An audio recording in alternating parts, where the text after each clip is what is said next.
The following's been brought to you by Alpha Aesthetics Partners. On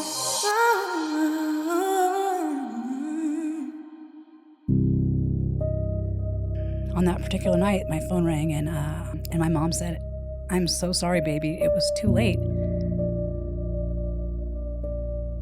He had family support. We had, money. We had the best insurance. Things that you think protect you or might keep you a little safer. Things that you think, okay, we're going to get past this. My son had no bedroom door, and I went to him with every bathroom trip he went to. He's like, "What, are you going to just watch me pee?" Yes, I am. Addiction is the great equalizer. It doesn't care how loved you are. It doesn't care how much money you have. It doesn't care, what your parents are willing to do. There shouldn't be shame in talking about it. I was so afraid of what people would think of him or that they'd judge me as a parent. I did everything right and everything wrong. So he lived in addiction for 5 years before he passed away. There's still very much a shrine to my son in my house. We have a plum tree in the backyard. Today's episode is, it's a really tender one. We're going to talk about some pretty hard stuff. My guest today is a mother who's lost her son to a drug overdose. And she's here not only to share who he was and who that helped her to become, but also how we can help other people, because we want to make sure that when someone's went through something this difficult and this hard, that it's not just in vain, and that we can share the hard things and the good things that come out of it. So I want to thank you, Stephanie, for coming today. Absolutely my pleasure. Thank you. You were just in LA, you just got back, and you just come up here to Northern California, and I appreciate you so much. My pleasure. And we are friends through my son, which makes me just love and appreciate you even more. Anyone who loves my boy, I can't help but love. And then we ended up dressing alike today. Yeah, not even planned. It's all good things. We got good vibes going today. Absolutely. So, I kind of want to jump right into things, but also what I'm really hoping is you could give us sort of a storyline of what your family looked like prior to any of what you've gone through, and then kind of like the pivotal points where it started to change. Absolutely. I know you're such a great mama, so I'm sure there's... I know your daughter and what an amazing person she is. Absolutely. Last year at Davis. Oh, thank goodness. So, my family, I think that my son's story and our family story is really, really, he's a good spokesperson for this, because a lot of times, myself included, think that privilege and, he had family support. We had, money. We had the best insurance.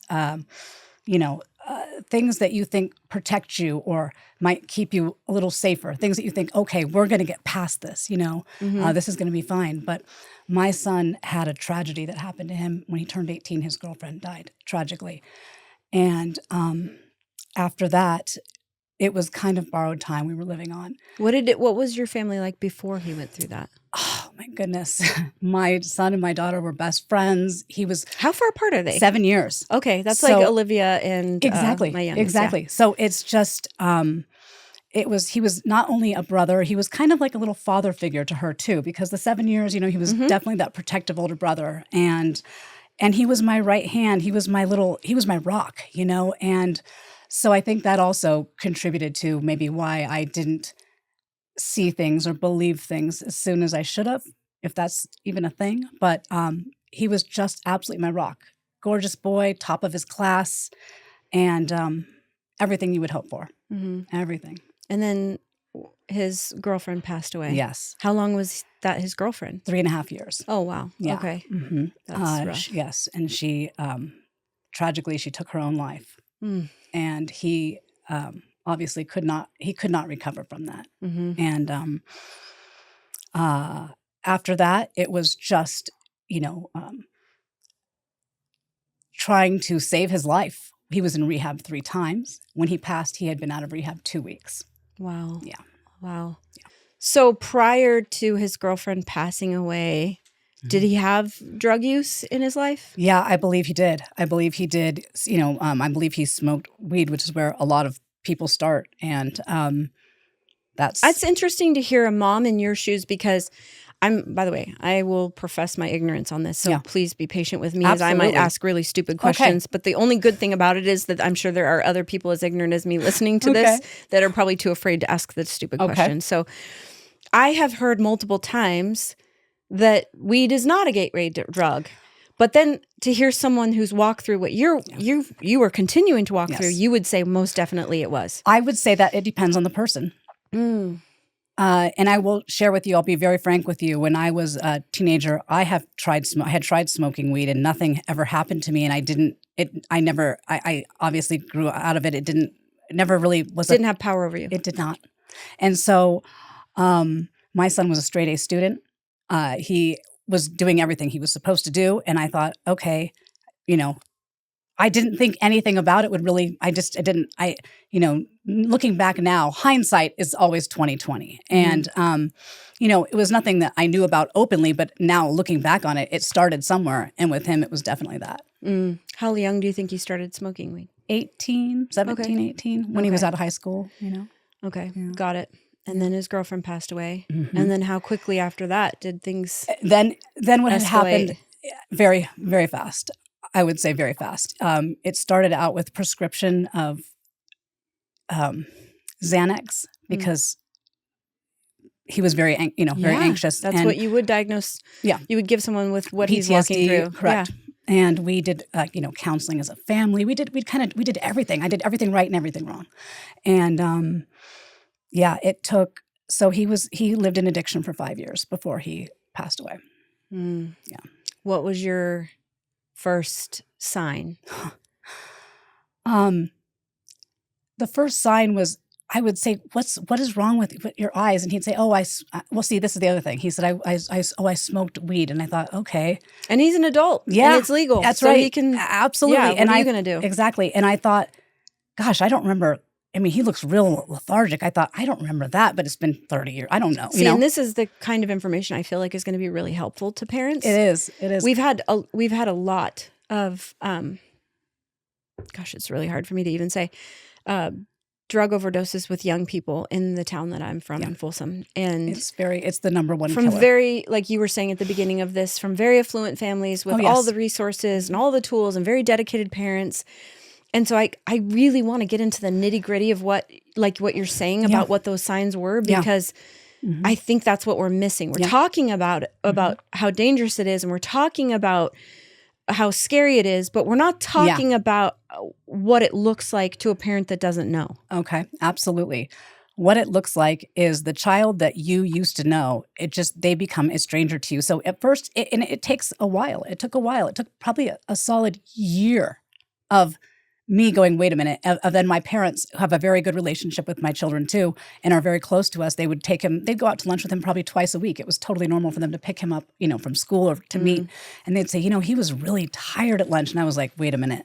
And then he would say, oh, I'm smoking some strong weed, something like that. And it just got to a point where I was like, okay, this is not what it is. And actually what happened, the sign of it was, the actual telltale sign was, I was walking up to meet him at a restaurant, and I was like, what is he doing? Is he dancing? What's going on? And he was having a seizure. He was having a full-blown seizure, and as a response to drugs he had taken. As a response to stopping drugs. Oh, so with these drugs, see, back in the 80s and 90s, if people were messing around with drugs, you could be certain that it's what it was. It was just weed, or it was just whatever. But now they are mixing things that will kill you. Right. They will kill you. And these kids today are getting it off the dark internet. These kids today are getting it. I don't even know where they're getting it, but it was very clear. I ran over to him, and I didn't know that he's a perfectly healthy kid. I caught him and tried to stop what was going on, and immediately called the ambulance. Brought him, and they didn't know. They still didn't. There was no, because those drugs leave your system so fast. Really? They leave your system within 48 hours. See, my ignorant mind's thinking, you just they take drug him to tested the ER. Him, nothing they drug in his test system. Him? Wow. Nothing. So it's harder. That's interesting, because I have a friend an old friend, not necessarily a friend anymore, to be honest, but that had a son that had similar reactions, that it was like, this isn't just alcohol, this isn't just weed. And we took him to the ER and they tested him and they were like, there's nothing in his system. It goes out of your system so fast. Oh, wow. So that's how they can really fool you. So I thought, okay, he's got nothing in his system. And he said, no, and then your child is this person. I've raised him. I know him. He's been the support, my backbone, my right hand. And so he said, Mom, no. And so then I'm thinking, okay, so then he's got me jumping through hoops, taking him to all kinds of specialists because I'm thinking he's had a seizure. You know what I mean? Something's going on. He's having MRIs. And you're being a good mom. I'm doing what I think I should do. Any mom would do that had a son with a seizure. Yep. A month later, 4th of July, I went to go get fireworks or something. My daughter at the time was 11. She calls me and she's like, Mom, Steven. And I get home, the ambulance is there. He's had a seizure because they had lit off like a flower firework and it triggered something and he had a seizure. So now I'm thinking, okay, he's epileptic, whatever, what's going on. Was that drug induced? Yeah, it was, again, he had stopped. Yes, whatever the opposite of that yes, is. Yeah. Yep. Withdrawals. Yes. And again. What, if you don't mind me asking, what was he taking that he was having withdrawals from? Xanax. It was still the Xanax. Okay. It could have potentially been laced with things. Oh, yes, because now these kids, they have pill presses. They look just like they come from the doctors, but they say they are the same exactly. You could not tell a difference. If somebody handed it to you in a bottle, there's no way you could tell a difference. What's the point in changing the original prescription of a Xanax? Because they're cheap. That medication's cheaper. The drug is cheap, and they get a pill press. They press them into the form of a pill, and a kid thinks they're getting a Xanax pill, and that's what they think they're getting. But it's filled with other things that are cheaper. Fentanyl. And is fentanyl cheap? I don't know. To be honest with you, I have no idea. But I know that it's a lot cheaper than, say, Xanax or buying off the black market. And see, when I was a kid, or when we were kids, when I heard of people doing heroin, that was like Hell's Angels. You thought of, right? I didn't know anybody that I knew people that smoked weed, but I thought know it was like bad because people drank beer out of a keg on a Friday night that were under 21, or that smoked weed or a bong or something like that. Like, that was the biggest thing. And then those are the smokers' kids, the smoker corner kids. But then there were some that were, like, oh, that celebrity did cocaine. Right. But I didn't, in my everyday life, people taking other people's prescription drugs wasn't a thing. Right. And when I was a kid, it was definitely like I didn't take it. I definitely remember other people taking them, and I didn't think it was a big deal at all. And so kind of retraining my brain to realize that what was valid before is not valid now. And I know 9 people that have died from this. Oh, gosh. 9 people that have died from the fentanyl overdose. My son's best friend died 9 days before him. Oh, man. 9 days. Huh. I'm so sorry. Yeah. Like, it's absolutely been the most tragic thing. But what people really need to know, the most important thing that people need to hear, parents need to hear, is that that addiction is the great equalizer. It doesn't care how loved you are. It doesn't care how much money you have. It doesn't care, what your parents are willing to do. I mean, I would have cut my arms off. I would have done anything. I did. And I let me tell you, at one point, this is how crazy this addiction, and nobody really knows what to do with it. It's new that it's being talked about. It's new that the shame, and people are being able to go to treatment. But we were at one point advised, and we even did this. They told us we had to drop our insurance and put him on Medi-Cal because to be able to get him back in. Yes. That doesn't surprise me. That shocked me. The system is so messed up right now. That doesn't surprise me. It absolutely shocked me. And when we were going through it, it was during COVID. So resources were minimized by.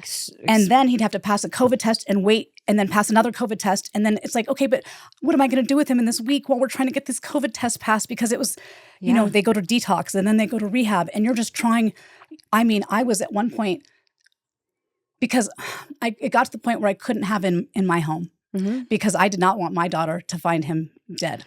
Listen, I do have friends that have kids that are still alive today. Thank goodness. That are fighting this battle. Yeah. And have been put in the same situation where I can't have them in my home anymore because they're not safe. Yeah. It kills them because they love their child as much as I love my child. but they cannot be that soft place to fall anymore because it's not safe for their other kids. It's not safe for them. You know, that I've heard multiple times, and I can only begin to imagine how painful that is for you. And let me tell you, when I explained to you that I went through extremes, my son had no bedroom door. And I went to him with every bathroom trip he went to. He's like, what, are you going to just watch me pee? Yes, I am. Yeah. And I gave birth to you. I have no problem with it. You stand there. I'm not, because I thought my plan, because he was going to go to law school. My plan, he was on his last year of college. My plan was, before he transferred over, my plan was to go that last year. And this was how, as a parent, you don't know what to do because I'm not a doctor and you're just trying to scramble. My plan was to go to college with him every day and sit outside of this class so he wouldn't leave, because I thought one day when he beats this, he's going to be so thankful that I didn't, you know. You didn't give up on him. It's like, it was so far past that. When you're thinking of those things, you just don't even. How does, like, this again, ignorant Tiffany, how does someone that's being watched that closely get the drugs? I'll tell you, I've learned if there's a will, there's a way. So, like I said, he had no bedroom door, no privacy whatsoever. And I learned because he went to school, he had a job. I learned after the fact. So my direct next door neighbor, they're a young couple who they're probably 34 now. My son would be 29 now. They were friends with him. I found that he was smoking weed with the husband, and that's not the issue. But the issue was they told me, oh my gosh, we feel so bad. One time he came to our house and said, hey, I have something. I can't bring it to my house. Can I leave it at your house? And they're like, what is it? And they're like, it's like, I can't bring anything in my house. And they said, okay, but never again put us in this position. And I thought, okay, well, if he did that to my neighbors, you know, I was shocked. Who knows what else, you know? Yeah. And, you know, he was really good at snowing my parents because they're even more naive than me. Than we are. And I've become very unnaive. But I mean, it still didn't. What did it help? It didn't help. And like I said, the telling us we had to put him on Medi-Cal, which we actually did that one time. And I would do anything to save my child. Literally anything. I tell you that I did everything wrong because my first thought was I should have. What I think I should have done is maybe talk about it sooner. There shouldn't be shame in talking about it. I was so afraid of what people would think of him or that they judge me as a parent. And I honestly, this is one of the main reasons I was so excited to have you on the show, because like I said, I do have friends that are walking through similar things, and they're not ready to be a spokesperson for it, and that's okay. Not everybody needs to be. You have to be ready. You have to be. But there is a lot of shame as a parent. I mean, I think about just regular decisions my kids have made where I'm like, oh, that's going to reflect on me. You know, Tiffany, I can't take a compliment about my daughter. I can't say it. Someone says to me, oh my God, you've done such a wonderful job. And I think, no, I can't take that credit because then I have to take the blame for my son. So it's just, you never get back to normal. You get to kind of a new normal, if that makes any sense. But for parents struggling, honestly, if talking about this, just if one person sees this and it can, you know, give them an idea or a spark. But, you know, the thing that I wish that I would have done sooner is just talk about it instead of, you know, I felt like I was protecting, shielding, you know, you're defensive. You're so defensive of your children. And at the end, you know, it's just so hard to know what to do because you're not a doctor and you're thinking, oh, I can love them, you know. But I don't even think a doctor has all the answers, to be honest with you. No. I think it's such a bigger animal than we are prepared for as a country. It's so true. That I don't know. I mean, very ignorantly again, I don't know what the answer is. I don't know who knows all the answers. Nobody. Obviously, rehabs work sometimes, but they don't always. 1 out of 10. Yeah. I know I stay very, very in contact and in touch with a lot of my son's friends. There's a specific friend that he has that went to rehab with him, and he credits my son for getting him clean. And he's now a clinician, and he is, you know, I call him kind of my surrogate son, but he's the only one out of their entire rehab program that is not either relapsed or dead. Right. He is 1 out of 10. You know, at 7 to 9% make it. Wow. Yeah. It's a horrible statistic. I mean, I'm sitting here as a parent thinking, if I knew that and how expensive rehab can be, and how much insurance only covers it a certain amount of times. Yes, that's it too. Like, do you put all of your family on hold and take that money to continue to invest in a rehab program that has a pretty low chance of ever working? I'll tell you what it's got to be. And it's got to be, to me, the only thing that I've seen really, really work is it's the person really has to be there and want it. Like the parent wanting it can't be enough. The love that you have for your child is just not enough. It's not strong enough. It's not nothing. But how do you encourage someone to want it? I guess that's the question of the, like, does anyone have the answer? No. And I think it's different for everybody. I honestly, I can tell you that I know that it was our whole family that was pushing, and he was doing it to make us happy. And I just don't think he saw any value in, he got clean a couple times for a little bit, and then he'd start school back up. And then, I can't tell you how many times we stopped school and just stop. But it was my daughter's whole life was on hold. And part of the reason that how I met you, getting her into pageantry, was to give her something back so she could have some years of my full, because what we called it in my family, we call it the Steven Show. It was the Steven Show. I think that's normal. It was the Steven Show. And it was just normal, not normal in the sense of like that's what people are wanting. Right. I'm saying normal in the sense of when you're dealing with someone that has this kind of an addiction. So true. That's a really good question you asked about. Does the rest of the family go on? Because it's very hard to do that. It's really hard. It's really hard to watch a mom be so sucked dry taking care of a life or death situation that the other children are then being sacrificed to some degree. I actually, one time I was in like a seminar therapy type thing. So a group of people learning about our brains and how they work and all the things. And there was a topic that came up about having a personality in your home that sucks the life out of the room. Like they're the heater, they're the air conditioner, they're the thermostat of the room, the Steven Show, right? Steven Show. And how guilty the parent feels for the child that isn't the part of the show. Yes. And what the therapist said that I will never forget and I thought was really profound was, and I mean, for me, this makes sense because I'm a God person, is that God knew this. He knew what your family was going to walk through. Yes. Before you ever even had Stephen. Absolutely. And that her birth order and other siblings' birth orders is divine. And is it fair? No. Is it easy? No. I believe But she was chosen for that family for a reason. And I believe that to my core. I believe it too. And I believe faith is a big part of what gets people through these times.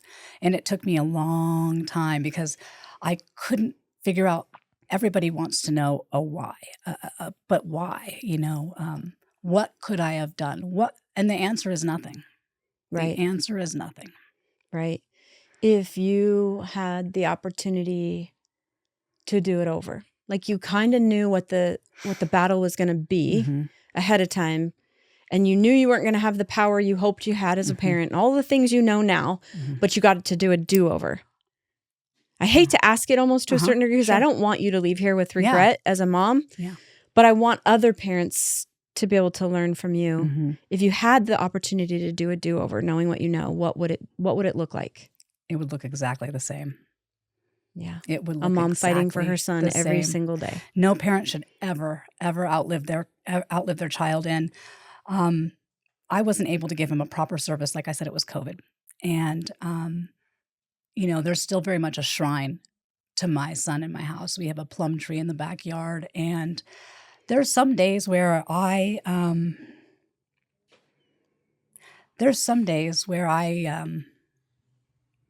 go in the bathroom and I cry. I used to go to work and I would go in the bathroom and I would cry. And I worked in a cosmetic environment, so at least I had makeup on hand and could touch put myself back together. But I think the hardest part is the guilt and the shame as a parent and feeling for my other children, I think is just so. Every day I miss him, and I just I don't think there's anything I could have. I mean, it's just I replay things in my head. I think, well, this, if that, but I think what it's just really comes down to is it's agency. We all have agency. So true. And you can't control someone else's agency. No. You can only control what you do. That's right. And we can only fight for our kids as hard as they're willing to let us. Yeah. And, you know, God, just, I will say, I look for, like, you know, I said faith, like you said, faith gets you through a lot. And my faith has become so much stronger, believe it or not. It's something that at first I was angry, so angry. Well, I kind of wanted to go back if you're comfortable with it. Of course. I mean, you're probably never going to be comfortable with this, so that's a really dumb question. Comfortable as I'll ever be. I wanted to know how you found out and like what that played out to be, and then what your mindset was through it. And the reason I'm asking that hard question and asking you to go back there is because I know someone's listening to this that at some point may experience this and learn from you and not feel alone. Yes. Well, unfortunately, sadly, it is not a unique story. Yeah. So like I had told you, I couldn't have him in my home anymore. And so my mom had said, no, I'm going to bring him to my house. I said, Mom, please don't. I don't want something like this to happen to you. And she said, baby, we all have to do what we can live with. And I thought, okay. And she said, and if something like that were to happen, you know, I'm okay. I can live with that. And you couldn't. And I said, okay. And then I thought, so he went to go stay there, and he was staying there for probably about 3 weeks to a month. And I had seen him 2 days before. My daughter and I went to my mom's house. I was staging a house a few doors down, and I gave him a hug, and he texted me as we left. He had texted me and said, "You're going to see that I'm right." And I said, oh, okay. And what did he mean by that? That he's going to be fine. I'm just doing too much. I'm overreacting. He's a little bit gaslighting you. Yeah. He was the king of gaslighting. So I said goodbye to him. And the next night, my daughter and I were watching Netflix, and my telephone rang, and it was 7:12 p.m. And it was my mom, and my mom doesn't call me. She texts me and says, "Can you talk?" But she doesn't call. And on that particular night, my phone rang, and I answered it, and I walked out. We have a great room, and my daughter was sitting on the couch, and I picked up the phone, and I walked out to the garage. And I don't know why I did that. I think maybe subconsciously. You knew it was coming. And my mom said, "I'm so sorry, baby. It was too late." And I just... you knew what she meant. Yeah. And then I was so grateful that my mom had the foresight to not to say that to me, that everybody has to do what they can live with, because I couldn't live with him being in my home and taking the chance that my daughter would find him or something like that. But my mother, she could. And I will forever be so grateful that my son was able to be somewhere that he was loved, and he didn't, pass alone or on BART or on, I know he had pancakes that morning, and I know those were his favorite. And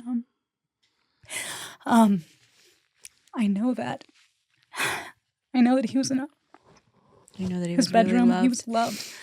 And it is so comforting to me to know that my mom was there for him. And yet at the same time, it's just so hard to know that my mom had to go through that.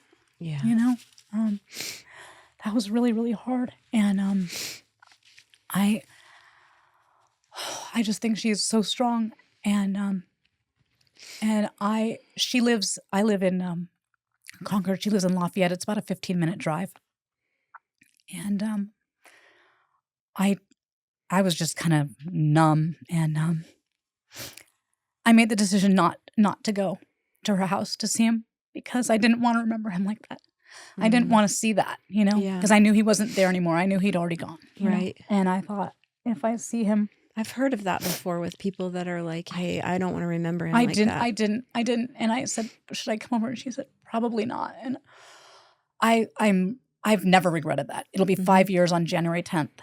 It's coming up. Yeah. And his birthday was October 30th. So October 30th to January 10th is usually a really challenging time. And I'm so grateful that the one thing about this type of death is it's a peaceful, not a painful death. So no parent should ever have to hang their hat on that, Yeah. Yeah. I just I'm almost speechless as far as a mom walking through that, or as a grandmother. I know how much I love my children, my grandchildren. I cannot even. She was just like you with her grandkids. Overly obsessed. Yes. Yes. Yeah. I probably would do the same thing she did. And because there's just what you got to do, what you got to live with. Like, I don't think I've ever heard it better said than that. No, you have to do what you can live with. I have a couple other friends that have lost kids to fentanyl poisoning, and I haven't interviewed them, and I haven't talked to them, and I haven't asked these kinds of questions from them, but I've wanted to understand it better. I've wanted to know, like, is it the right thing to kick them out? Is it the right thing to let them stay with you? Gosh. Is it the right thing to sacrifice everybody in your family for that one person that's struggling? And honestly, what I've learned from you is that there is no right or wrong answer. It's a case-by-case basis. It is. And it goes back to what your mom said. You do what you can live with. Correct. And even to the point of you not having regrets and saying, yes, I wish we communicated about it sooner.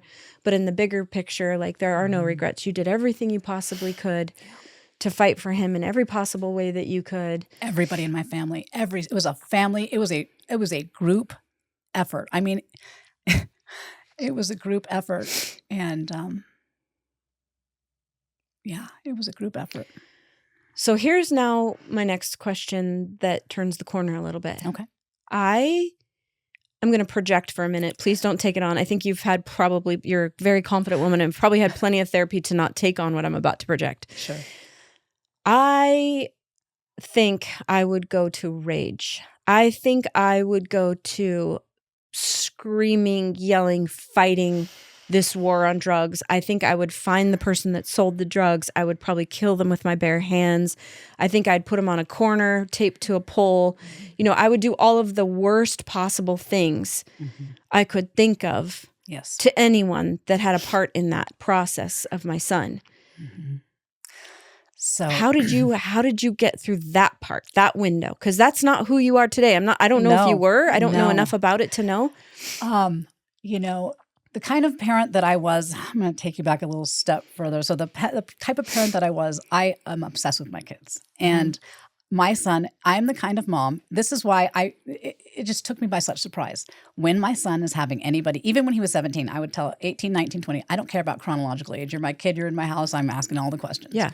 And so anytime he'd have friends come, I'd say, you make sure they come in and meet me. I don't want running out the door. We don't play like that. And so his friends would come in and meet me, and I would always have the same conversation. Now, I don't know what you guys are about to do, but just let me tell you, if something happens, I'm going to blame you. I'm not going to blame you. I love my kids so much. I'm going to be blinded by love.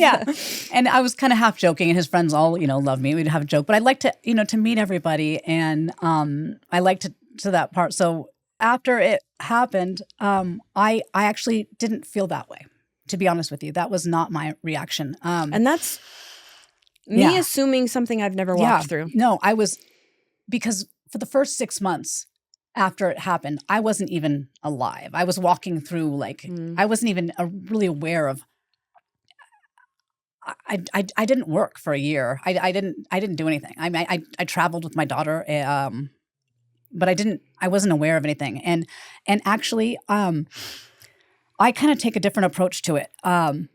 Now, I can't stand when, say, other countries, China, whatnot, manufacture that and send that over here. And I know that's a big part of it.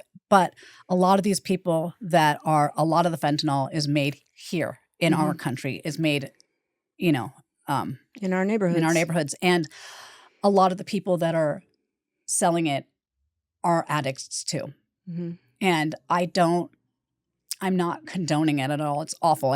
I wish this would just be wiped from our streets. But what I do understand about addiction is it's not something, so if they're in their sickness, they're doing what they can to survive. They're no different than your own son. Exactly. And they're somebody's child. Yes. And that's the way that's I looked at it. That's a really amazing perspective. That's how I had that I probably have never thought of. Yeah. But you wouldn't think of it. Until you walk through something exactly. like it's something you should never, hopefully, ever have to think of. And I wish nobody ever had to think of it. But that's kind of the way I felt about it, was that somebody else's child too. And that's exactly how I felt about it. But I kind of I bargained, I made deals. The stages of grief you don't go through them in order. You kind of Yep, they flip-flop. I do flip-flop. know that for Yeah. sure. They flip-flop. These whole circle things, that's a lie. Oh, yes, it is. And it's not, yeah. my friend Christy tells me that all the time. She's going through some pretty hard grief with the loss of both of her parents back to back. And she said, basically that cycle that they paint on a wall or Not a picture true. and show you, it's like not even true at all. And by the way, you never get out of the cycle. You just have certain times when it's less painful than others. Yes. But was anyone ever able to find where the drug had come from? Who the perpetrator was? Was there Nope. anyone accountable for this? Nope. Wow. And I'll never. And it wasn't on purpose, right? This No. was not an on-purpose thing that happened. Mm-mm. Wow. Yeah. Wow. Accidental. And, my son, I said, you're going to die. I told him this. You're going to die. And he said, no. I know who I get and I'm like, okay. It's so much easier to see things when you're not in it. Yeah. And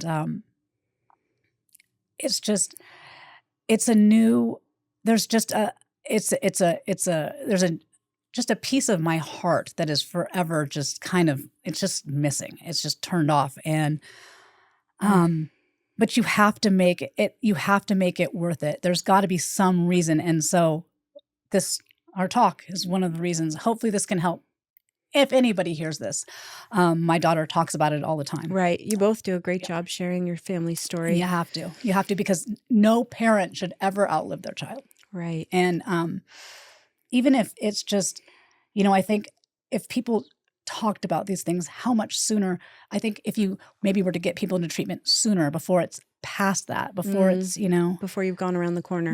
And I think people are really afraid. I think that especially, and I don't want to knock this and I don't want to make it about weed because I know that's legal here, but it's really, really important to say for a lot of people, for my son, it certainly was. I was actually gateway. literally just about to ask you if you were talking to young parents and they knew their kids were smoking weed in high school and college and they were partaking of it on the regular, what would you say to them?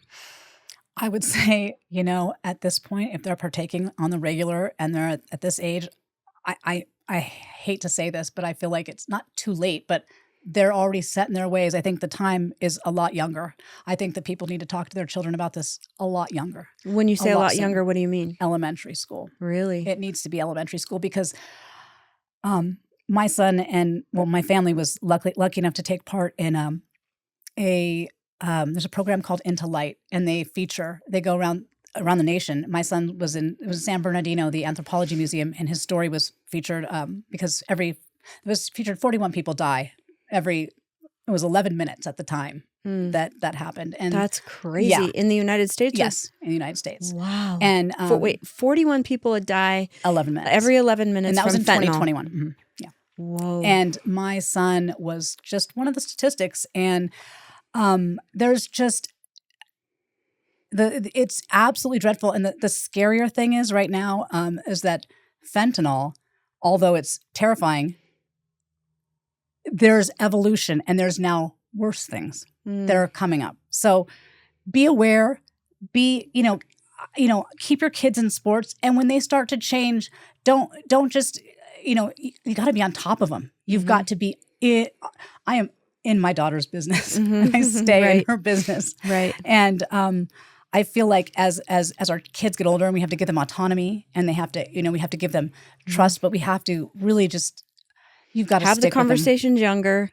Conversations have to be had younger. Elementary school, start having the conversations about drugs. Be open with your kids and always, the thing is, it's not even just being open. I told my kids every day, at least 10 times, I love you and you can talk to me about anything. But the fact is they will not. Right. You have to push it. You have to keep, and you have to, it's okay to interfere. You're their parent. It is okay to interfere in their privacy. It is okay to get into their business. And so what if they're mad at you? I always said, I don't really want to be your friend. Yeah. When you're all grown up, we can talk about being friends, but until then you can. Yes. And my kids all their friends would always say, oh my gosh, your mom and dad are so cool. I wish I had parents like that. And our kids would be like, they're not. They're not that cool. See, they're real strict and they don't let us have phones and they make us turn it. When we do get a phone, you have to turn it in at night and see, look at them. Yeah, look all at of that. They're great. We've all had our stuff though. I'm not it's immune to it, but You've answered so many questions today that I completely didn't understand. Oh my gosh, And that makes no. me feel so good. I'm glad. Yeah, and I think there's going to be a lot of people that listen that I hope so. are going to be a little more wiser about the conversations. I know my kids are going to have conversations with their kids in elementary school after this. Yes. I know I'm going to look at weed a little bit differently. Certain personality types, Yes. knowing it's not even worth the risk. Probably, I'm just going to say that. You didn't say that, but if you don't know if you're going to be a gateway to it or it's going to turn into something bigger, maybe just don't even bother. And then also, just know, I guess the other takeaway I have from it is that sometimes you can be the most perfect mom, like you've been, or the best mom, the most devoted, dedicated, fighting mom. Love is not enough. And it's just not going to be enough if they can't find it for themselves. And to this point, we don't know how to help someone find it for themselves. No. Maybe starting the conversation earlier would help. Yeah. And I think it's just, the sad thing is I think it's just different for everybody. You know, I think it's really, it's everybody's bandwidth is a little different, you know? Yeah. It's really different. Yeah, a little different. Can we talk about something a little bit lighter? Let's do it. Are you okay? Are you in the space for it? I am in it. Yeah, let's do it. I just ripped your heart out. Now we're going to talk pop culture or something. I love it. Let's do it. Okay, so every guest that comes on the show, I ask them the same questions. Okay. You know, my podcast, one of my sponsors is Alpha Partners and Aesthetic Center. And we are a med spa, we are elective surgery, and I'm just really knee deep in the beauty industry. Oh, love it. And for me, beauty's not just a surface thing. And so I love to hear everyone's take on what is beauty to you. Okay. To me, beauty is it's temporal. You know, what I found beautiful in my 20s isn't what I found beautiful in my 50s. And to me, I think beauty is in the evolution of that, you know, depth and experiences. And it's not something that can be bought, faked, or filtered. Yeah. I like that a lot. You know? Yeah. First, from someone who you're in the beauty industry yourself and making things look good. You're a stager, and then you have a daughter who does modeling and all the things. So you're definitely in the industry of beauty. So it's always interesting to find someone like you that's what you do for a living, but you still find beauty in not the it's temporal. Yeah. It shifts. It's evolving. It's evolving. To me anyway, beauty evolves. That's great to hear. Okay. Last question. Okay. What were your last 3 ChatGPT prompts? Oh, these are good. I have to admit, I am a ChatGPT fanatic. Oh, me too. It's a daily thing for me. I have, most recently, I'm starting the application process for DAR. You know what that is? No. Daughters of the American Revolution. Oh, very cool. So I use ChatGPT to connect my revolutionary ancestor with my chart so I could be a part of this. That's really Isn't that cool? Yeah. That's so neat. I found my relative, Drew Reese. So you're doing genealogy through ChatGPT? Oh, yes, I am. So I'm a huge genealogy nerd though. So that was my latest thing. And then actually when I was going to Austin's, I used ChatGPT. I said, I need name brand hotels within 5 miles of this address. And it said, oh, here's your 4 options. Oh, I was like, this is great. And it gave me the breakdown of which ones. And I thought that was great. Fabulous. Okay. And then the last one is, this is kind of embarrassing. It couldn't be worse than Austin's. One of his was, when I asked him this question, was about dating. So, gosh, who wouldn't want to date him? Thank you. Yeah, I wish my kid was a few years older. The last one is I'm trying to settle an argument with myself about whether I should buy a new car. So I'm in the same place right now. I need to do this. So what did you put in? So I put in the pros and the cons and why I was thinking I should do it and why I was thinking I shouldn't. That's funny. Yeah. So what was the verdict? Yay or nay? I was really unhappy with ChatGPT about this because they took a real neutral. They gave me the positives and the negatives of both, and I thought, okay, well, I needed you to lean more towards one than the other. That's so funny. Yeah. I've been talking to my husband. My car, we're one of those people. We buy a car and we just pay it off and we drive it forever. Yeah. Well, I'm over that. Yeah. I want a new car. Same. I'm like, I don't like the GPS on this. I don't like the screen. I don't like where the cup holders are. I don't like any of that. This is an old touch screen. It's not yeah, the right yeah, kind of yeah. GPS. I'm just like, what is wrong with me? Yeah, and so I'm driving my daughter's car right now. I'm driving her second car. I've never really gotten my identity from what car I drive. Exactly. But I am in my older age wanting some of Right. the benefits of a newer car. So I feel you. Yeah, so that's where I'm at. I Yeah. feel you. Yeah. Well, I can't thank you enough for coming all the way out here, especially after the trip you were just on. And It was the my whirlwind. pleasure. Absolute and pleasure. that you're willing to be really transparent about this. I don't know. What would we call it? A disease, a craze? It's a disease.